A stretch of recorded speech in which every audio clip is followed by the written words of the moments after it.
Kevin and his fellow House leaders have now finalized their committee assignments.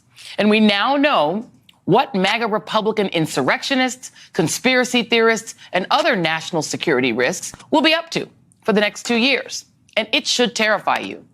4 of the most extreme MAGA election deniers got seats on the House Oversight Committee: Marjorie Taylor Greene, Scott Perry, Lauren Boebert, and Paul Gosar. Now, just to refresh your memory, all 4 voted to overturn the 2020 election. Lauren Boebert is the barely reelected Colorado congresswoman who has made a show of avoiding the House magnetometers and made a video where she attacked Speaker Pelosi to the tune of gunshot noises. Subtle.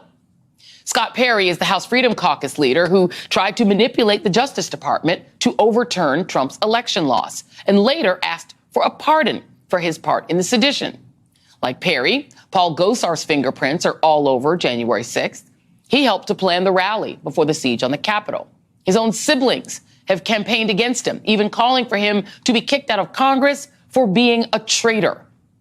In the last Congress, he was kicked off his committees and censured after tweeting a deranged fake anime fantasy where he murders Congresswoman Alexandria Ocasio-Cortez before taking a pair of knives to President Biden.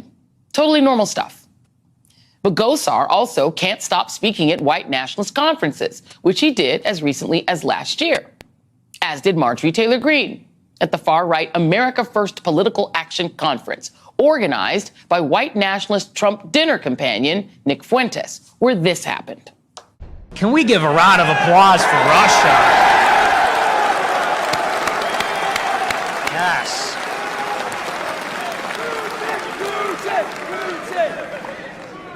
Absolutely, absolutely. In addition to the House Oversight Committee, Marjorie got a plum spot on the, and I wish I were making this up, Homeland Security Committee. So even though the Department of Homeland Security and the FBI have repeatedly said that white supremacists are the biggest domestic terrorism threat to our country, Kevin McCarthy gave someone who speaks at their conferences a seat on the committee that oversees Homeland Security. But Marjorie Greene doesn't just pal around with threats to national security. She is a security threat herself. Recall this from her pre-Congress days as a QAnon troll. You are using your lobby and the money behind it and the kids to try to take away my Second Amendment rights. You don't have anything to say for yourself? He's a coward. He can't say one word because he can't defend his stance, because there is no defense for taking away guns. Harassing Parkland school shooting survivor David Hogg was one of the many things that got her kicked off her committees in the last Congress.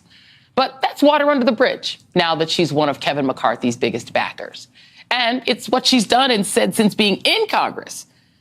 That's what makes her appointment the most alarming.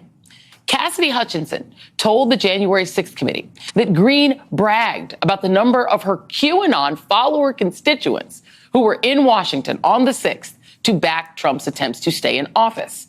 And last month, Greene spoke at the New York Young Republicans Conference, where the group's president declared total war on their perceived enemies while trotting out a who's who of white nationalists. Then January 6th happens, and next thing you know, I organized the whole thing along with Steve Bannon here. And I want to tell you something, if Steve Bannon and I had organized that, we would have won.